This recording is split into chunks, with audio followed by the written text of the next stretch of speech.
Hi, everybody, and welcome to another beautiful, amazing, fantastic presentation for the Hypnosis Master Summit. I'm very, very happy to have with us right now none other than Steven Sikes, who is a legend in the world of NLP and hypnosis. He's been doing hypnosis and NLP for over 50 years. He is a master hypnosis trainer, master NLP trainer, master design human engineering trainer, and he is also an author. He conducts online programs and on transformation, mind design, love attraction, NLP, and of course hypnosis at public events.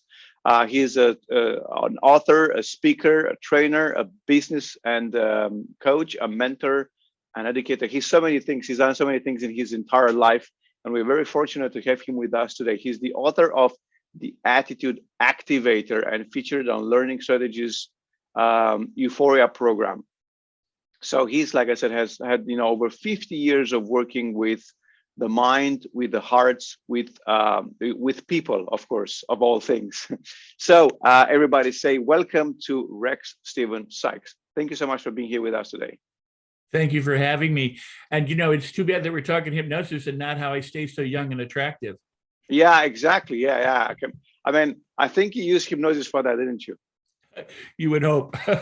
You would hope. So, Rex, you have a beautiful title of your presentation, which is called the Attitude Activator. Please tell us, what is the Attitude Activator? What does that mean, and how do we activate our attitude? Beautiful question, and I love talking about the Attitude Activator. And the reason for that is because I've been doing this a long time, and at one point I was doing research on placebo, obviously hypnosis, accelerated learning, and different things, and came across a study that Travis Air Force Base published that said out of 157 cancer patients, that what they studied was, and the conclusion they came to was that attitude is the #1 predictor for health, healing, and the outcome of treatment. So depending on what your attitude toward the treatment was, depended on the kind of outcomes that you got. And at the time that I was doing this, there were only a handful of studies by comparison. Today, the studies are in the thousands, like literally 40,000 studies or more that have to do with mind, belief, placebo, attitude, what our expectations do and don't do. So I created the Attitude Activator because I felt, hey, you know what? If attitude is the #1 predictor for success, and it turns out not only in that area, but in every area of your life, in terms of your relationships, the self-love for yourself or others, in terms of your business, in terms of your, your ability to perform as a business person or as an athlete, or with your hobbies or your talents. If you expect it to go well, then it can. It doesn't guarantee the result, but what it does is it opens the doorway for wonderful and good things to happen. And that's the attitude that you want to start with. It doesn't just mean pumped up and, rah, rah, rah, I can do it, where, that's kind of like going to a gas station, getting filled up, and then that gas kind of depletes. Attitude can be an attitude of curiosity and playfulness and serenity and peace and relaxation and calm. It can be, all sorts of different things. And knowing which attitude to use in what part of your life or when, what's the context in which it's most useful is where wisdom comes in. So I developed this process. It's a hypnotic process. I first put it out in audio tape, then it was CDs, obviously, and now you can get it as an MP4. But it has to do first with relaxing, and then it has a number of steps. We're going to cover 3 of those steps today. Mm-hmm. The 3 steps are incredibly powerful steps because they as is the first part of it, which is relaxation or the hypnotic process. It's all part of it because when we relax and we let go, when we get out of our everyday mind and the distractions of our daily life and just allow ourselves to relax, the subconscious mind literally opens up. We use the conscious mind to direct the subconscious mind, but the subconscious mind is a faithful servant. It will carry out the orders. In fact, it does. It carries out what it's learned to do. Mm-hmm. And I would argue this, and what most people don't understand is that we are genetically programmed. We are wired from how we get to this planet to be successful and to succeed. We are to thrive, to survive, and to avoid danger at all costs. And whether that's physical danger or emotional danger, if you ask whether or not you're successful, if you're alive on the planet, you've succeeded. I mean, that's all you need to know. You've succeeded. You've gotten out of the way of all sorts of harm and hardships and difficulties, emotionally fraught difficulty, mentally, and everything else. You're succeeding.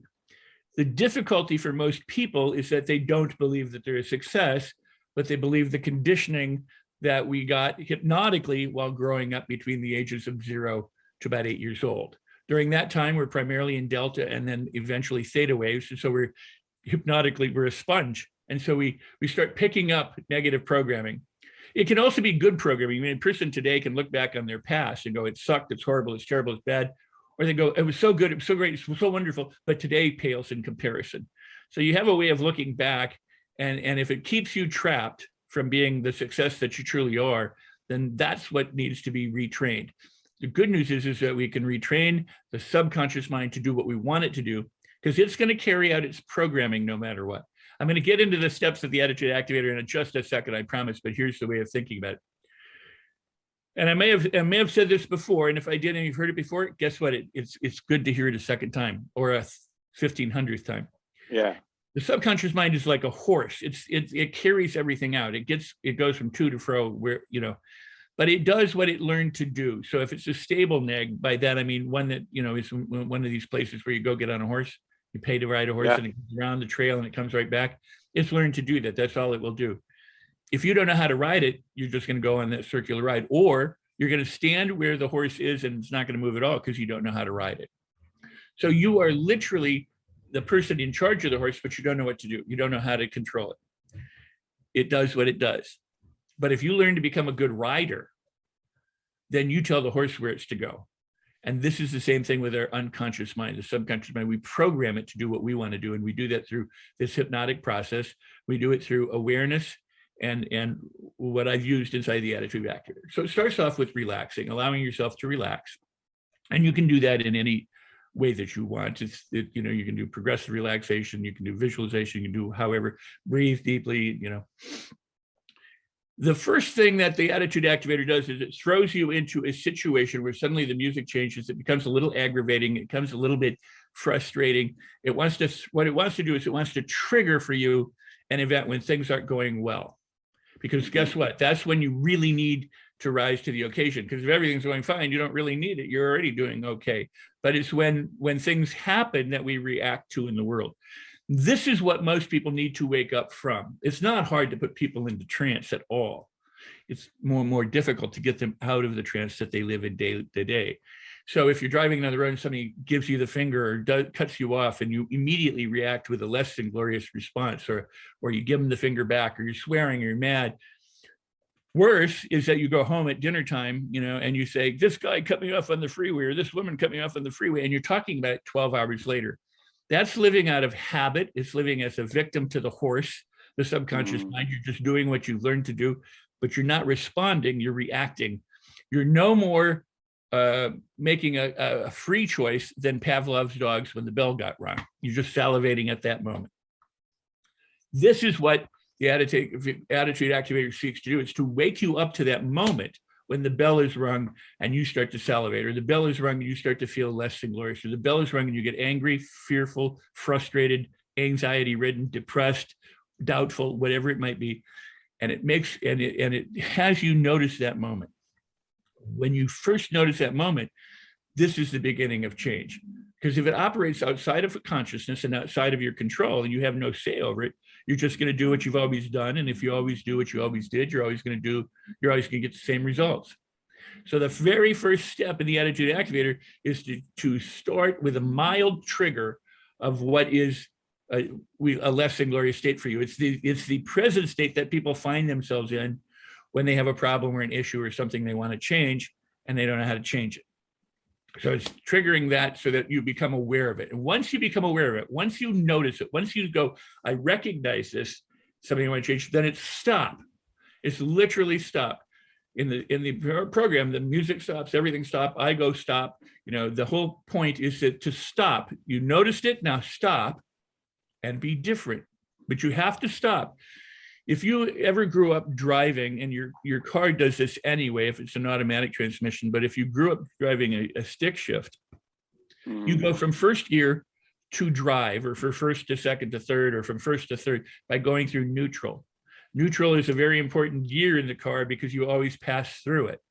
If you go from drive to reverse, you pass through it. Now, the An automatic car does this without you really noticing it, but it still does it. If you went from drive to reverse, you'd drop your engine on the ground. It would just, it would freeze, So you have to move from this awareness to neutral, where you notice it, but you're not affected by it. You notice it, but it's okay to notice it without being hooked by the emotions or the thoughts or the thinking. So you break free. So you pattern interrupt. If you can remember what we say to when people are running from a burning house and their body's on fire, we say stop, drop, and roll. In other words, this is the drop part. You first become aware in stage one, you become aware of what the problem is. I'm on fire. And you start to run, which was what everybody would do, right? Habitually, you would do that. So whatever that triggers the behavior, and it now follows those neural pathways because it's habit, you now notice, hey, I need to stop. And that's the drop part. You drop, you release, take deep breaths, smile, laugh, giggle, jump up and down, run. If you're sitting in the chair doing the attitude activator, you do it internally, but you can do it however you do it in the real world. And if you know NLP or any of this stuff, you know about pattern interrupt. So first step is one, become aware. Second step is stop, go neutral. The third step is then shift to where you want to go. So it's from the present state of anguish to the desired state of where there's a resolution. So now you've got to literally aim where it is you want to go. Now, how you do that, I use directed questions. I use all sorts of other processes in the hypnotic program, Attitude Activator. But for now, it's important for you to know that you want to turn from where you were and go to where you are. And in the NLP, it's desired state or present state and desired state. Now, here's the caveat with the present state and desired state. If you know that you want this up here and you're over here and you're paying attention to the gulf between them, you won't get there very easily. So if this means money and this means broke, and you are aware that I don't have this money, but that's what I want, guess what? You're not going to get that money because you're creating a lack, you're creating a gap, you're creating the distance between the two. You have to assume I am this already. The present state is what you presently are, but the desired state has to be presently what you want to be. You have to. Doesn't that mean I'm lying to myself? Sure, it does. So what gives? You have started out by, succeeding. I mean, if you lie to yourself, so what? You lie to yourself all the time. You tell yourself you can't do things. You tell yourself you're broke. You tell yourself you're incapable. You tell yourself that people don't like you. Not you, but people lie to themselves all the time. So what you do is you tell yourself the story that you want, and you live from the story that you want to be. Why? Because we know that acting as if, and if you live from that hypnotically, what you're doing is you're training your brain to say, I don't want to be this. I want to be this. I don't want to be this. I want to be this. I don't want to be this. I don't want to be this. So if I am this already, guess what? If you are this and you're acting as if, guess what? That horse knows what to do when it's this, and it can search all of the resources, all of the associations, all of the anchored experiences, all of the memories, everything inside you, because we have all the resources we need to make any change. It has that available. So it can help you. It's not this, it's this. And this is where most people get it wrong. We're trying to go from a desired state to a present state. What we need to do, present state to a desired state. What we need to do is go from the desired state to the present. Bring the desired state to the present.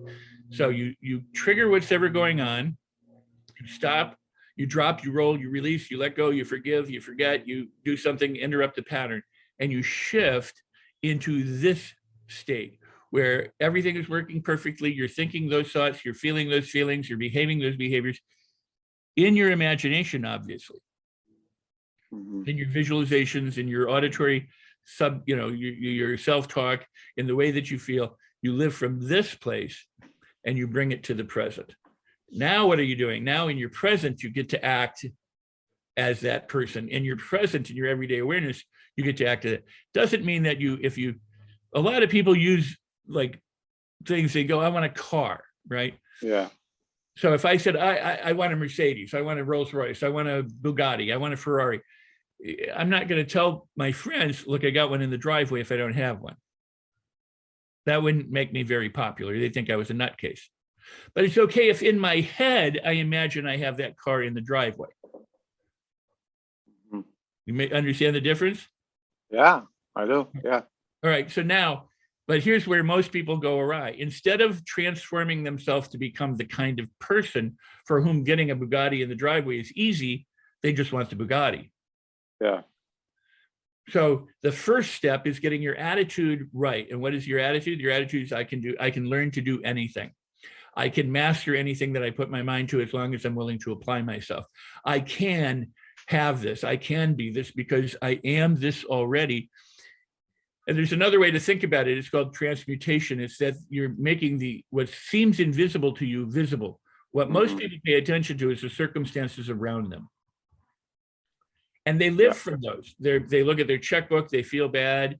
They look at their car, they feel bad. They don't like the house, they don't like the spouse, they don't like whatever. And they live with their attention, the story that they tell daily to themselves and to others on present circumstances.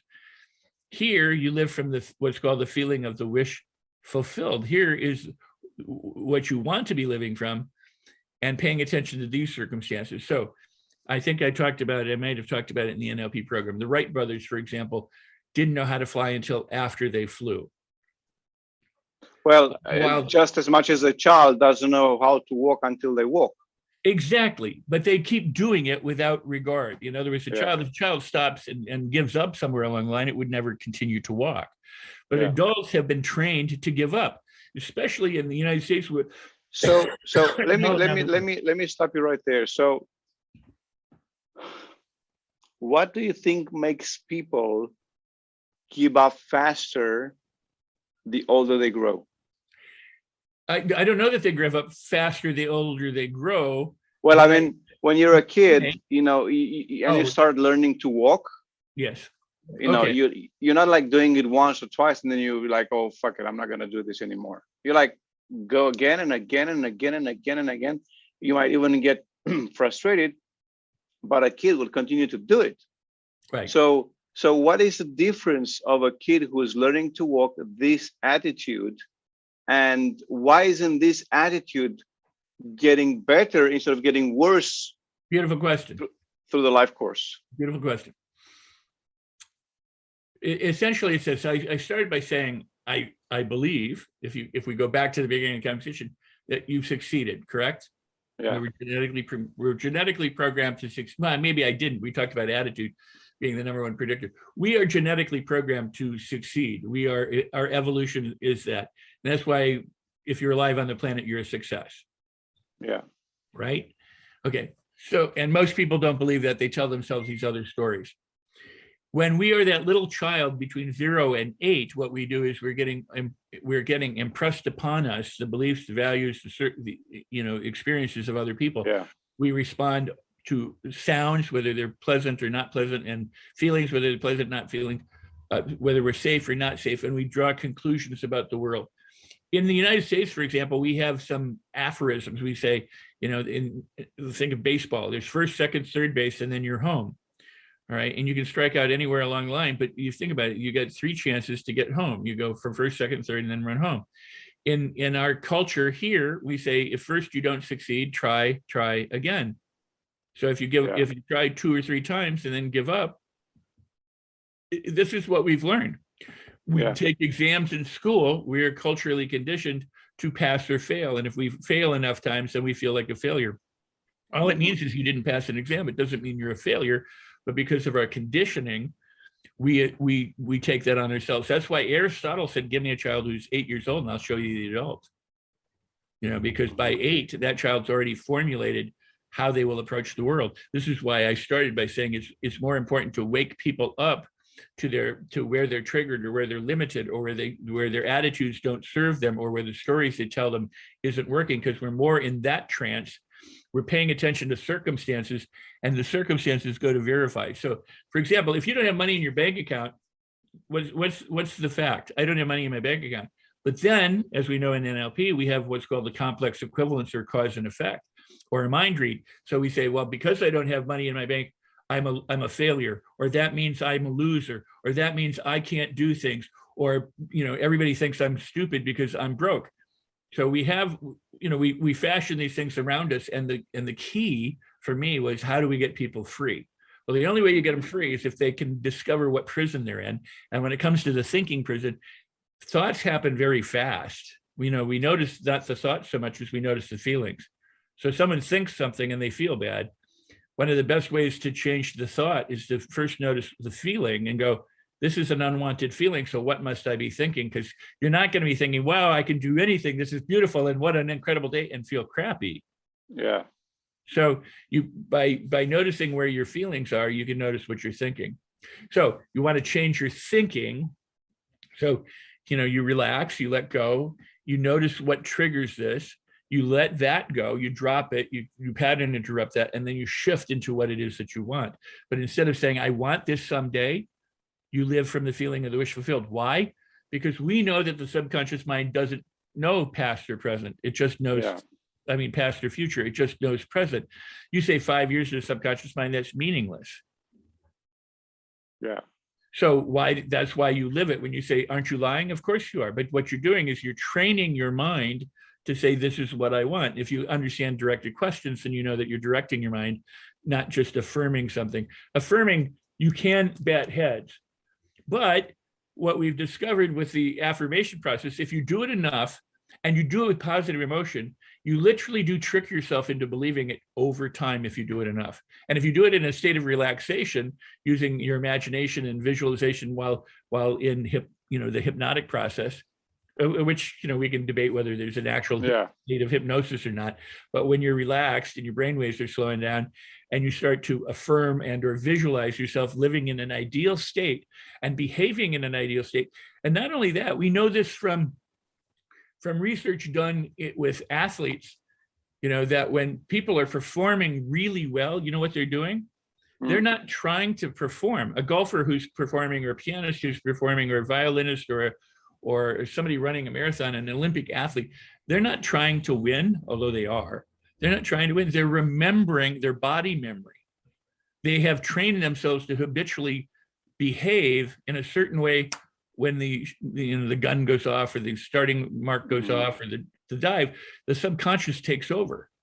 But it's because they've trained their subconscious to behave a particular way, whether it's to finger the violin and bow it in a certain way, or whether it's to run, or it's to jump over the hurdles. That's all automatic. It becomes mastery. It becomes conscious incompetence. So this is where you want to be. They don't imagine themselves getting better. They imagine themselves at the top of the game. They visualize themselves executing it perfectly. This is why you want to coach. This is why athletes all have coaches and mentors, because they need those exemplar models of behaving perfectly, like skiing down a hill. Because when you do, you know what happens? And you know this. You micro muscle move all of the moves. You make the same neural pathways using your imagination. If you do a vivid imagination from your point of view, where you imagine you're in it. If you see yourself doing it, that's a separate thing. That's that dissociated image of you over there. It's useful to look at models that way. Yeah. Do you know that our mirror neurons even say that if you're around a really good model, that just by being in their presence and spending time with them, your brain starts to fashion itself after them, which is the automatic process of rapport. And that actually goes also for the negative. Yes. We are automatically monkeying people around us without even observing or noticing that. And many years ago, I'm sorry, go ahead. No, I'm just so glad that you brought that up, because it's true. It's whatever you focus on is what you get more of. That's why I do the dog crap and diamonds thing. If you focus on dog crap, or you hang around with dog crap, you're going to get more dog crap. It's just so beautiful on your part. Thank you for sharing.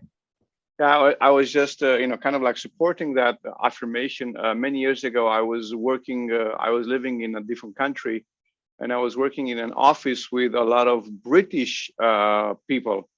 And I basically started picking up on the British accent, and it was very easy for me to do it. And then every time I go in and talk with people from different locations, from different countries around the world, I kind of like tend to follow their lead with their accent and speak English in their accent. So, kind of, it's very funny for myself to notice myself, to observe myself doing that.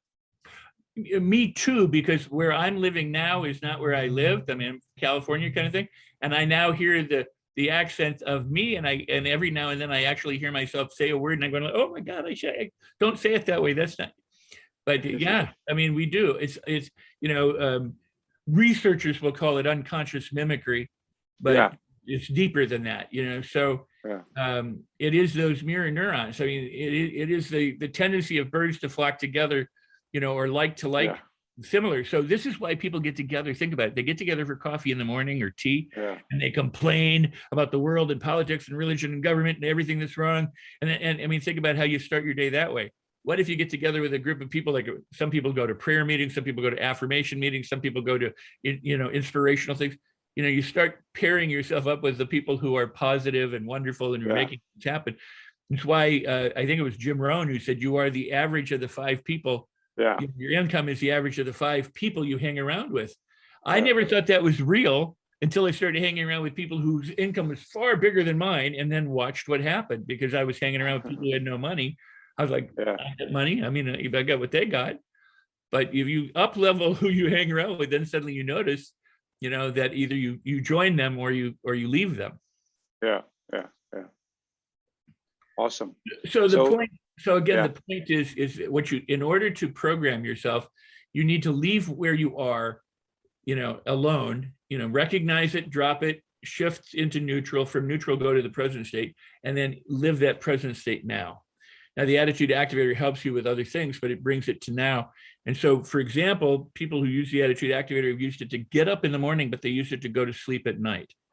They use it to gain weight or to eat right or to lose weight or to stop smoking. They use it to have the right attitude in the right circumstances or to learn to play the piano better. I did that on purpose because I didn't want to create 50 tapes where I had to just keep making tapes for everything that everybody had. I wanted to create a template for people that by listening to the process or going through the process, they would learn to do the process themselves so that the audio program actually does away with itself. You do install it, but you just install it by repeating the process again and again while in a relaxed state, or if you want to call it hypnotic state or whatever you want to call it. It's a learning process. And that child who learned to walk, they're programmed to learn to walk, and we're programmed to learn to speak, and we're programmed to be successful. But we get in our own way with the conditioning that we have, and then we tell ourselves stories about why we aren't successful yet, or what was wrong, or what held us back, or who's at fault, or what the blame is. And as long as we live from there, the Wright brothers would never have flown if all they paid attention to was the fact that nobody had flown yet. If they said, we tried this and it sucks, and obviously it's heavier than air, and there's not enough weight. What they had to do was learn that the vehicle had to move at a specific rate. It had to get fast enough in order for there to be lift, and it had to be fashioned in a particular way in order for there to be lift, because my car can go at the same rate of takeoff speed, which is about 90 miles an hour, but it's not going to take off because it's not aeronautically designed to take off, or at least hopefully it's not. Otherwise, you're going to have freeway fun. But the point is that they didn't know that when they were going through it. They just had to keep at it. And in making these different adjustments and corrections, they figured out what they needed to do in order to get a plane to take off for 12 seconds. After that, they can improve on that. And here's the thing for us as hypnotists or change agents or transformation agents or therapists or whatever we call ourselves. Too many people want to fast track it and give up, and not do things. The reason why Milton Erickson got good was because Milton Erickson failed a lot. The reason why NLP became a useful technology is because of the failure of all of the people who were helping develop the field. Because without failure, there's no feedback. Without feedback, we don't change and adjust and grow and develop flexibility and resiliency. So what do we say in neurolinguistic programming or in hypnosis? The system with the most flexibility or the most choices runs the show. But if you're just trying to fast track something and get something done quickly, cheaply, which is what a lot of people do, they miss all of the seasoning process. Now, the other thing that Milton Erickson was good at, which a lot of people miss, was essentially the same thing that Jesus was good at. He told stories. He told parables, and they don't have to be, metaphorically exact analogies to what's going on in an unconscious level. We hear a lot, if something's not working, do something else. But the truth of the matter is, if something's not working, you can do anything else and get a different result. And most people are trying to figure out the result sometimes, and that becomes their own prison. Knowing what the solution to a problem is can sometimes be as much of a prison as the original problem.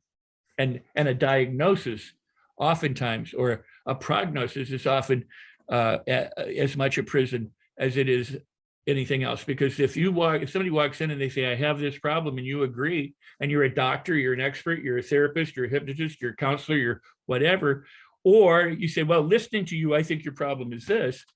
Now you're helping someone label themselves or nominalize themselves. And so you're using that opportunity to help somebody hypnotically install the very thing that they want to overcome. And if they hadn't thought of it the way that you would, now you've added to it.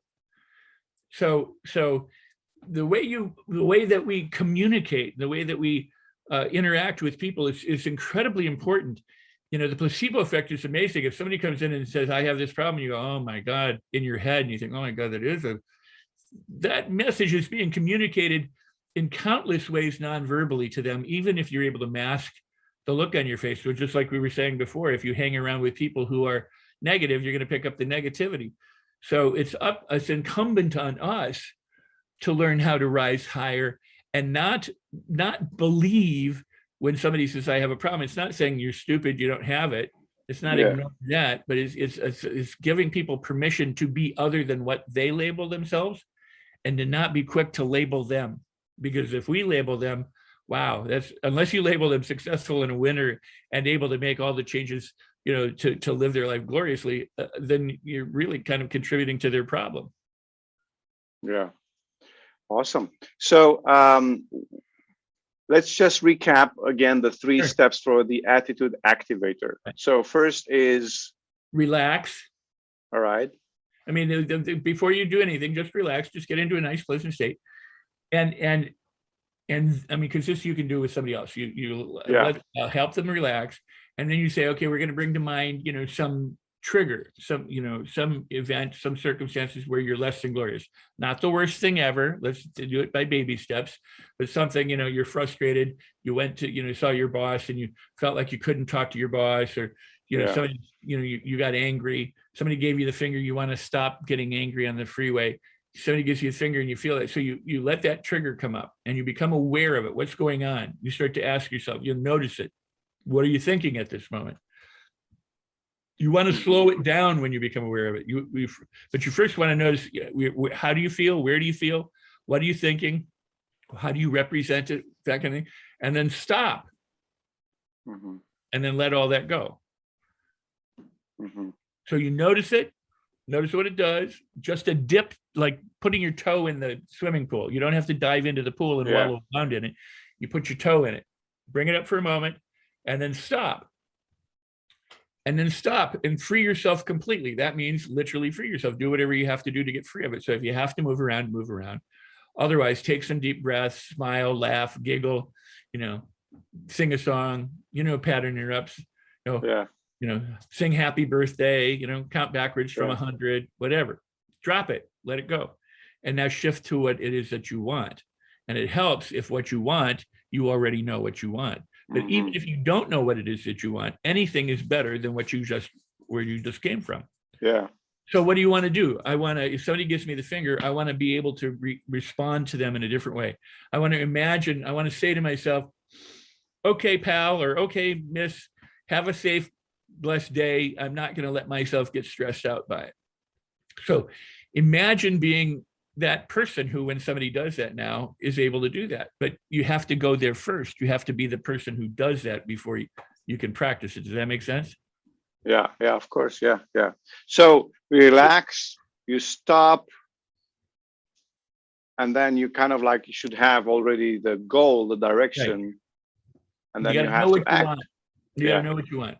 And this, we didn't say this in the front because it should be obvious. If I say, I'm going to get on my horse and I'm going to ride, and you go, where are you going to ride? And you go, gee, I hadn't even thought about that yet. So where are you going to go? Well, I want to go over here. All right. So know where you want to go, and you can spend time in I hate the word hypnosis, but you can spend time in a hypnotic process, and or in a altered brainwave state, or however we want to describe it. building that through visualization and through affirmation and through anchoring positive feelings and associations. You do whatever you need to do to build the desired state up the way you want it. Now you know where you want to go. Now you trigger the event, break the state, and go to where you are. From your experience, what would be the clear, I don't know, steps or building blocks to actually create a visualization, if you will, that actually gives results? Because a lot of people have played around with the law of attraction and this and that and the other. A lot of people got sued by their clients because they've been taught the law of attraction and it didn't work, and they kind of like promised that it would work, and they would get the car, the house, the wife, the whatever. It didn't go work, and then the clients came back and sued them because you told me this stuff, you sold me on this idea, I paid you money, it didn't work, so now you have to pay me back on all the investment, financial, emotional, mental investment I put into this. So what would be, in your words, like the main ingredients for having a method that works? I would first off go back and sue all of my educators in the colleges and the high schools for telling me that I could have the career of my choice and get a degree and not be working in my degree.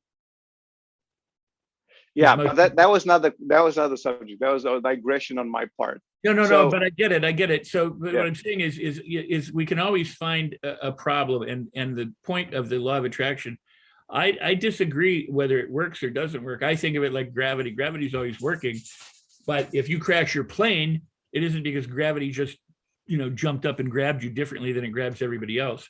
Yeah. And if you take off in your plane, it's not because gravity didn't stopped working and you were able to fly. So part of the process, I think, that's really important is you have to educate your clients in terms of what they can expect and what their part in the process is. If they think you're going to do it for them, or that somehow you're going to magically hypnotize them, or the law of attraction is going to be this magic wand where they just sit in their house in a chair and do nothing else, then we're not doing our jobs helping them understand the processes that we're teaching them. What I always say is, you know what? You look at what I talked about with Travis Air Force Base and all the studies on attitude being the number one predictor for success. Yeah. If your attitude is really good, that's not being willfully ignorant of what's happening. It's somebody says there are no weeds, that's positive thinking. That's not positive thinking. Yeah, that's ignoring that there are weeds. Positive thinking is, I'm the kind of person who can weed my garden. I can take care of this garden. I can make it beautiful. And if I can't, I'll find somebody who can, or I'll figure out how to make the money so I can buy a better garden. I mean, positive thinking isn't saying there's no issues here. It's just not letting the issues stop you. So if a person says, you're telling me I can get these results and I didn't get them, they haven't been educated into how things actually work. If you go back to ancient time, and this I'll say this about hypnotists and NLPers and everybody, you go back to ancient times, apprenticeships were 7 years long, at the very least. Or they were until the master craftsman or master guru or whatever decided that this disciple or the student was ready. Then they became a craftsman. And after many years as a craftsman or a fellow craft, then they became a master. All right. Today, we don't have that rite of passage anymore. We don't even have a rite of passage, in modern society, in most cases of becoming a man or becoming a woman, except bar and bar mitzvahs, other than, or maybe a confirmation process in some churches. Most people this is all gone. So what happens is, and due to marketing, people go, well, you can learn to do it. Milton Erickson took a lifetime to learn to be hypnosis, but through modeling, you can learn to do it quicker. You know what I tell people? And I've said this for 40 years.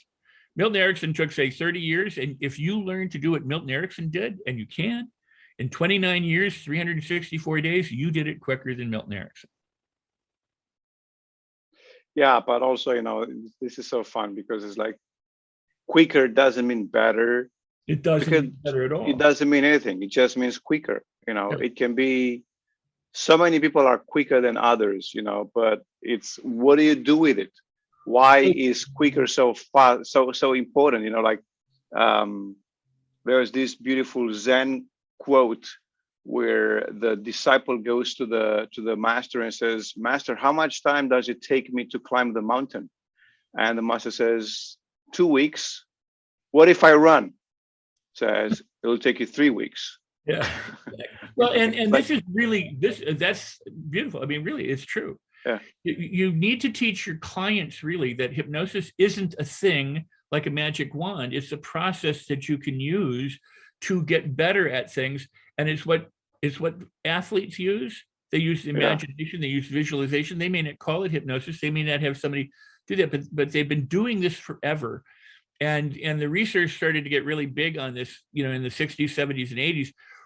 Dennis Waitley, whom I just did a 5-day event with, was very instrumental in reporting some of the stuff in the original Psychology of Winning, and what's his name, the inner game of tennis and the inner game of skiing. I can't. I'm not a fan. Well, he came out with programs, but he too, he what he did was he looked at the research that said, here's what the top athletes and people are doing. I always tell everybody, whether it's the law of attraction, whether it's neurolinguistic programming, I go for this. Are you in for the long haul? Because if they're not in for the long haul, then what are they in for? But here's the thing.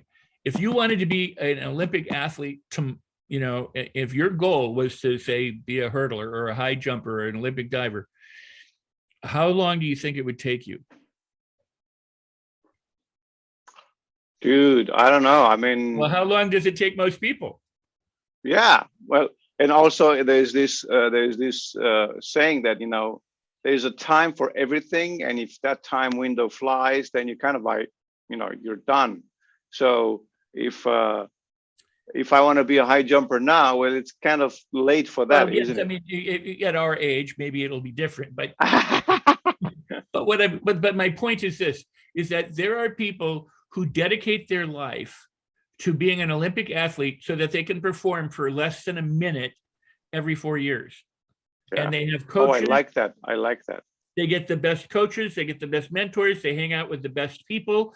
They spend their entire life eating right, sleeping right, doing the right thing so that they can be, Muhammad Ali said, I hate training, but you know what? I want to be the best boxer in the world. I have to train. The disservice that we do to people is say it can be fast, it can be cheap, it can be no cost to you, because there is a cost. There's an investment in your time, there's an investment in your energy, in your attention, your money, or your thinking, your feeling, and your behaviors. So to say otherwise is really to do a disservice to people. And here's what I've always told people used to, when I had a hypnosis practice in Los Angeles, and I don't typically see one-on-one clients anymore, but when I did, people would come to me and say, well, I want to be hypnotized for this and the other thing. And I said, well, do you know the limits of hypnosis? Do you know that you can learn to do things quicker and faster and easier when we're fun because you're relaxed and you're learning while you're relaxed. But if hypnosis were everything you think it would be in the movies, don't you think the government would be hypnotizing people to be the top soldiers, or that baseball would be, you put somebody in a chair and go, you are an Olympic athlete, you are, a 300 batter, and overnight they just hypnotize people. They take 3 or 4 weeks and turn out be churning these people out left and right because of some magical formula that we haven't yet uncovered. And yet there are people marketing right now who go, I've uncovered the secret like that. And they haven't. I promise you they haven't. Can you learn to do things faster and easier and quicker? Sure. We learned to cook with a microwave, but guess what? It's crappy for the food. It's not the same as preparing a really good meal, right? So quicker isn't best. Cutting corners isn't best. Taking the time. And the more you try, what you just said, if I run really fast, how long will it take? It's probably going to take you longer. Yeah. So understanding that there's, but also understanding that you are programmed to succeed. This is the point. And if your attitude expects that it to be easy, it'll be easier than if you expect it to be hard. Will there be no hardship? Will the world not throw you a curveball? Who can say? But if your attitude is, you know what, I can do this no matter what, like the Wright brothers, we're going to fly, come what may, we can do this. Yeah. And the one brother said to the other brother, I see us flying. This is working. This is happening. Let's just stay the course. We're going to do this. Even when everybody else said, guys are idiots.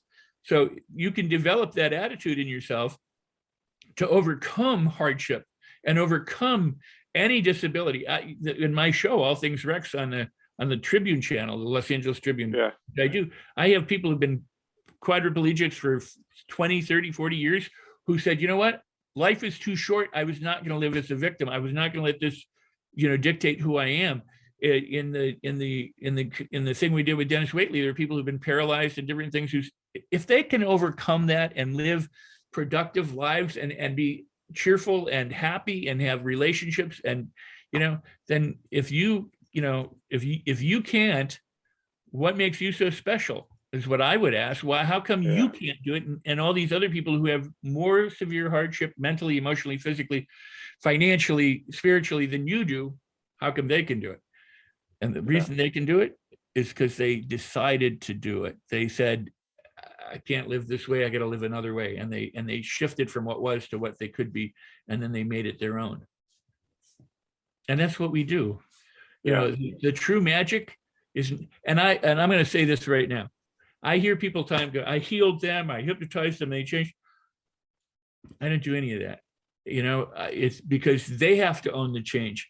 If they think that my audio program did it for them, they're wrong. Yeah. It's what they did using my audio program. It's what they do that makes the difference. I don't take credit for God's work, for example. I'm not trying to say, I'm the best thing ever, and tell people that, unless they had come to me, they would never get anywhere. Because if it weren't me, it'd be somebody else. But the point is that they make the change. And if they don't make the change, they still can if they try. If they get on the horse and they learn how to ride the horse, they will start tailing the horse where to go. They may or may not get to where they want to go, but at least they're headed in the right direction. And anything could interrupt them along the way. And if they're a good rider, they know how to take detours. They know how to overcome things, But if they got knocked off their horse, if they got hit by a car and they died, they didn't make it to their destination. So here's the thing: journey. But how you journey is important. Don't expect the destination to save you. Make every moment of your life magical. And you can do that with the right attitude. You can do that through using the skills that people are learning here in this summit. People are getting, are being exposed to the power of the subconscious mind, which is just billions and billions and billions of times more powerful than anything.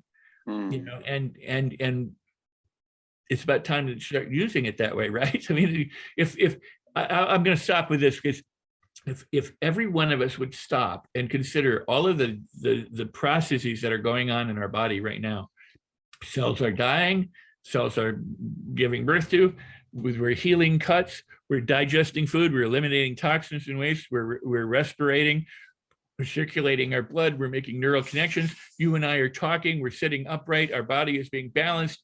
You're nodding your head, I'm speaking. The myriad of things that go on that are so beyond anything we can even begin to appreciate, that happen simultaneously and sequentially, that we take for granted. I mean, we take for granted. We cut ourselves, we put a Band-Aid on it, and the body heals.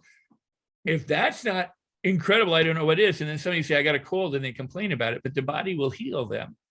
Yeah. Now, it may not heal everything. There may come a time when there's something that's, overcomes the body, and that's just the way it is. But if we lived more in awe of our power and our majesty and how magical we truly are, and we appreciate that, we'd have far fewer problems.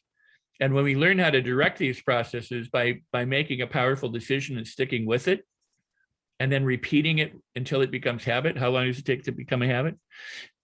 Until it becomes a habit. How long does it take to become an Olympic athlete? And how much, But again, the Olympic athletes who succeed, and not necessarily the ones who win, are ones with the right attitude.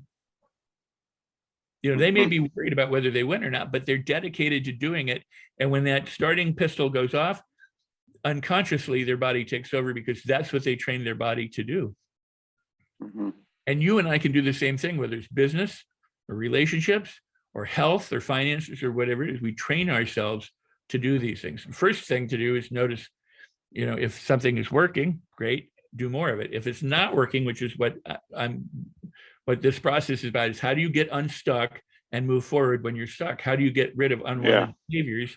You notice them, notice when they originate, and then do something else. Stop, do something else, and then shift.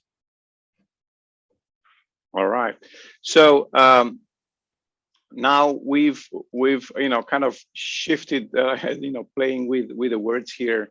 So we learned the three steps for the attitude activator. When is it not advisable to use this? While you're driving, maybe. I don't know. I mean, I can't think of a time when it's not. I mean, if you're doing a closed eye process, I wouldn't do it while I was driving. Otherwise, I would say it's advisable, but also know the limits. The point of the thing is to do away with the process so that it becomes automatic. What does that mean? It means that in the real moment, when you need it, it's available. Okay. So you can do other things, like you can future pace it. For example, you've done, here's the trigger. I drop that. I go into neutral. I see where I want to be, and then I'm living in that. And then where else do I want to fan that out to? And so you spread that out through your future. I want to with this person, with that person, in this context, in that situation. I am in these contexts. I am doing this.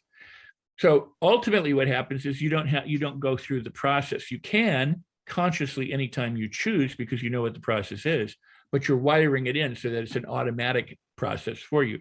So it's not that you're doing it, it's that you've mastered it, like that athlete. When the starting pistol goes off, when the trigger goes off, you go through the process. Yeah. And since it's a positive process, it's when it gives you, feedback, for moving in the right direction. I wouldn't worry about it. I wouldn't use it. Okay, so here, I wouldn't use it to be hateful or hurtful. I wouldn't use it to have power over somebody. I wouldn't use it to abuse people. I mean, anything can be used, that way.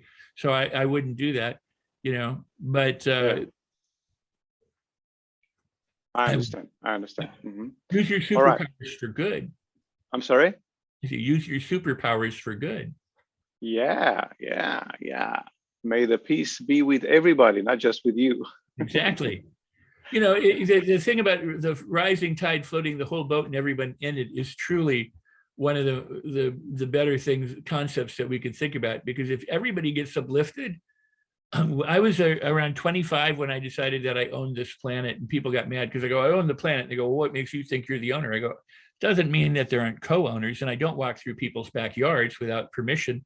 But I had to claim ownership and go, you know what? I have every right to be here. I'm an emperor. This is my world, and I need to take care of my world, but not just for me, but everybody in it. If I'm in a boat and it's sinking, it doesn't matter whether I'm in the front or back end of the boat. So if I'm in a boat and we're all headed somewhere, then let's all get there safely and happily. So a rising tide, the more we can contribute and help other people, the more we are helped and the better the world becomes. Because if the world gets better, guess what? Then you live better anyway. Yeah. Awesome. So Rex, please tell us, where can people get in touch with you? How can they, learn more from you, or, learn more from what you do? Well, thank you kindly for asking. My company is Idea Seminars. I formed Idea Seminars after 20 or 30 years of running around the world without that name. But in the 90s, I created Idea Seminars, and they can find it using my name, rexsikes.com, REXSIKES.com. And I have online programs. I also do live events, and so they can reach out to me through the website, through my own business, and they're welcome. And the Attitude Activator is there, and my book is there, and all sorts of things. Beautiful. And they can get a free gift. They can get a free training. Give us the free gift. Well, if they go to rexsikes.com/book, and if they've got my book, Life on Your Terms, from Amazon, then they take their receipt code from Amazon for the hardcover or the paperback, and they stick it in a particular place at that, what I just said, rexsikes.com/book. There's all the instructions right there. They'll get access to a training on mastery, which is essentially what we're talking about. How do you master skills? How do you create unconscious competence? How do you get through the awkward stages and into mastery? And so it's been valued at, and I didn't value it, other people valued it at least $497. So they get a bonus training for putting in that receipt code. Beautiful. Awesome. So everybody, you know where to get in touch with Rex. You have his details, his website. Go ahead and find him. And let's take now a quick break. And of course, go ahead and share your notes with us, if you will, in the Facebook group. That will be awesome, because we will be able to learn from each other, from each other's notes. share at least 3 main ideas that you get from this presentation. And then, like I said, we'll take a quick break and then we'll see each other after the break. Or we'll see you in the next presentation, or we'll see you tomorrow. Yes, Rex. I just want to say thanks for the opportunity. You're creating an incredible service for people worldwide to come together to learn from all sorts of different sources. And I just want to acknowledge that and thank you for the opportunity and say hi to everybody who's been watching or paying attention now and in the future. Thank you. Thank you so much. Thank you so much, Rex, and everybody. Thank you for watching. We'll see you, like I said, in the next presentation or in the next day. See you soon.